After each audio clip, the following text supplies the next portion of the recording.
Esta es una producción de Grupo Fórmula. Encuentra más contenido como este en radioformula.mx. Ayer, después de que desecharon una solicitud judicial para desconocer los resultados de la elección presidencial del 3 de noviembre en el estado de Michigan, y antes también habían desconocido y habían echado para afuera otra denuncia por el equipo de Trump en Pensilvania, pues, ¿qué pasó? Pues se le agotaron realmente, ya se le han agotado casi todas las probabilidades de desconocer una elección federal en Estados Unidos a este payaso, a este bufón, que tristemente es el presidente de Estados Unidos, que no es demócrata, que no es nada, es un payaso y un bufón, que ha arruinado gran parte del planeta Tierra. Pues él no quiere reconocer porque sigue tuiteando, gané y les voy a dar la sorpresa y todo, pero no le quedó de otra después de empezar a recibir advertencias de empresarios importantísimos, de algunos senadores republicanos adicionales y gobernadores, de que ya le parara, pues autorizó a una de las, a lo que llaman el General Services Administration, una oficina que tenía que darle, ya desde hace más de una semana, al presidente electo Biden los recursos para poder hacer la transición. $6 millones, oficinas, acceso a los reportes más confidenciales de inteligencia y el permiso de que la gente de Biden pueda ya reunirse con la gente de Trump. Ya, o sea, ya es un hecho consumado. Ojalá, hasta el momento no he visto que el presidente de México se haya enterado que esto ya ocurrió para que ya, pues le mandes felicitaciones, ¿no? Ya, felicidades, Joe. Siempre estuve contigo, siempre creí en ti. Digo, que le diga lo que sea, pero ya no, pero en fin. Entonces, es importante y es interesante todo este asunto porque Joe Biden ya también ha anunciado a la gente más importante que formará su gabinete. Para mí, dos fundamentales. La secretaria del Tesoro, que será Janet Yellen, que ya había sido presidenta de la Reserva Federal y fue despedida cuando se cumplió su plazo por Donald Trump. Y un señor Blinken que ha estado muchos años trabajando con Biden y con Obama y desde la época de Clinton, una gran experiencia en asuntos de política exterior. Entonces, la secretaria de Hacienda o la tesorera, es bien importante este nombramiento. ¿Tú qué nos puedes decir de Janet Yellen, Luis Enrique? Bueno, mira, Janet Yellen fue, como tú dices, presidenta de la Reserva Federal. Es una verdadera y antes de eso había sido presidenta de la Comisión de Asesores en Economía de no sé cuál presidente. Sí, o sea, es una verdadera especialista en cómo se mueven las finanzas en Estados Unidos, en cómo se le hace para no tener inflación, en cómo se le hace para estimular la economía. Yo creo que es un gran nombramiento. Yo creo que es de los últimos secretarios del Tesoro. Lo mejor que hemos visto es esta mujer, definitivamente. Y será la primera mujer en llegar a este cargo. El actual secretario ha sido un desastre. Lo único que ha hecho es obedecer ciegamente a un total ignorante en la materia, que es su jefe. Como todos, ¿no? Pompeo, como secretario de Estado, también llegó sin la menor experiencia. Y lo que usted diga, patroncito, no sé dónde he visto eso antes en otros lugares, pero en otros países. Sí, Liliana. Eduardo, otro tema interesante que a mí me da mucha curiosidad para ver cómo se va a desenvolver en enero tiene que ver con el manejo de la pandemia. Recordarán que un día después, casi que de la elección, se iba a establecer un task force, como le dicen ellos, para planear pues justamente este manejo que se piensa por muchos estadounidenses que no ha sido el mejor en ese país. ¿Qué van a hacer, Eduardo? Entiendo también que el presupuesto que se aprobó para controlar la pandemia ya está acabándose y tiene que venir una renovación.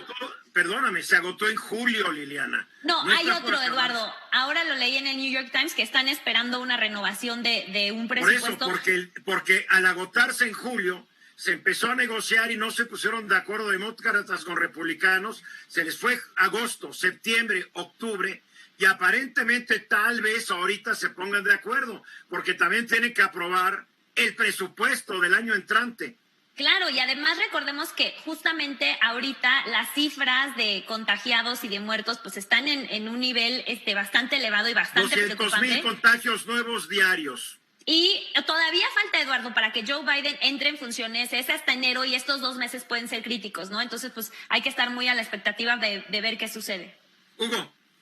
Oye, Eduardo, también se habla ahorita, por ejemplo, de que el nuevo fiscal de Joe Biden podría investigar la forma en que se negoció el traslado, o más bien que le quitaran al general Cienfuegos los delitos en Estados Unidos y que fuera juzgado en México, y en ese sentido hay un cierto cabildeo, me comentan que hay un cierto cabildeo de México para tratar de tranquilizar las aguas ahí, porque esto podría ser un gran problema. Pero todavía no se anuncia quién sería el procurador o el fiscal general de Estados Unidos.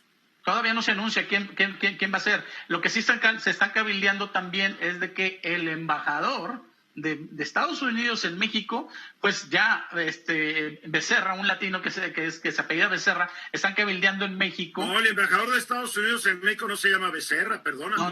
No. Se llama Roja, ¿no? El embajador que sustituye a Christopher, que va a sustituir a Christopher Landau, quieren que sea un latino, que es Becerra, que es parte del equipo de Joe Biden. A ver, ya hemos tenido varios latinos y no ha sido la mejor relación. No, estuvo Pascual, que lo corrió, Felipe Calderón, estuvo John Gavin, que más que nada se la pasó ligando. Digo, que venga alguien que sepa. Así es, bueno, pero al final, claro, por supuesto, Christopher Landau se lo ha pasado de turista todo el tiempo. No, pero te tengo que decir, yo porque me he enterado, ha sido un buen embajador.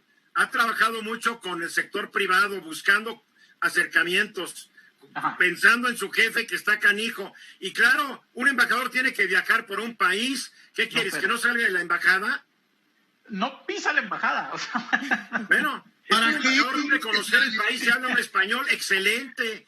Yo creo que ha sido de los pocos aciertos de Donald Trump. Mandó un muy buen embajador.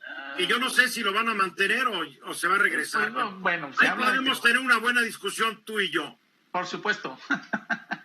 Pero no, yo creo que aquí lo del fiscal va a ser una designación verdaderamente especial. Y creo... Mira, lo del general Cienfuegos es un, ¿cómo se llama? Un dulce envenenado que mandaron hacia México. Yo así lo estoy viendo.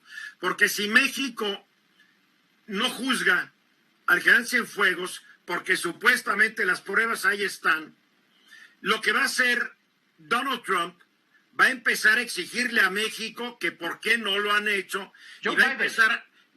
Trump. Acuérdate que Trump no se va a retirar. Y Trump también va a decir, vean este presidente Biden, que le afloje, que le apriete las tuercas a México. Yo obré de buena fe, regresé al general. A ver, Biden, ¿qué estás haciendo? Y va a ser una piedrita en el zapato para Joe Biden. Yo creo que el gobierno de México tiene que proceder. El problema es que ya en algunas columnas políticas ya se empieza a decir que eran endebles las pruebas que presentó la Fiscalía de Estados Unidos. Yo no sé, hay que partir del supuesto que es inocente hasta que no se demuestre su culpabilidad. Por supuesto. Pero México no puede desechar las pruebas que le mandaron los gringos, porque si no, se va a convertir en un instrumento de Donald Trump contra México y contra Joe Biden, si no, recuérdenme.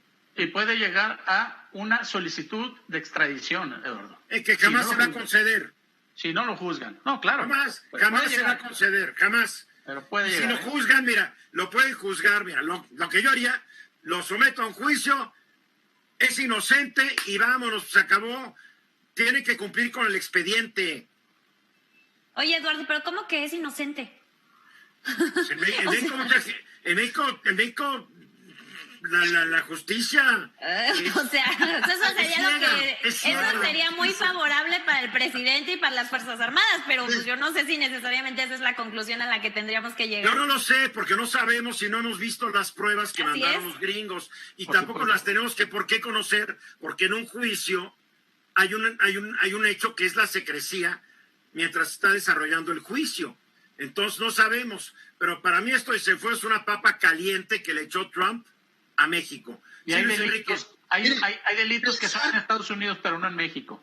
Pensar que el general Cienfuegos va a ser declarado culpable en México es creer que el sol gira alrededor de la Tierra. Eso no es imposible. Ya pasó la época en que le hacían algo a los generales. Creo que el último fue Saturnino Cedillo, ¿no? Sí.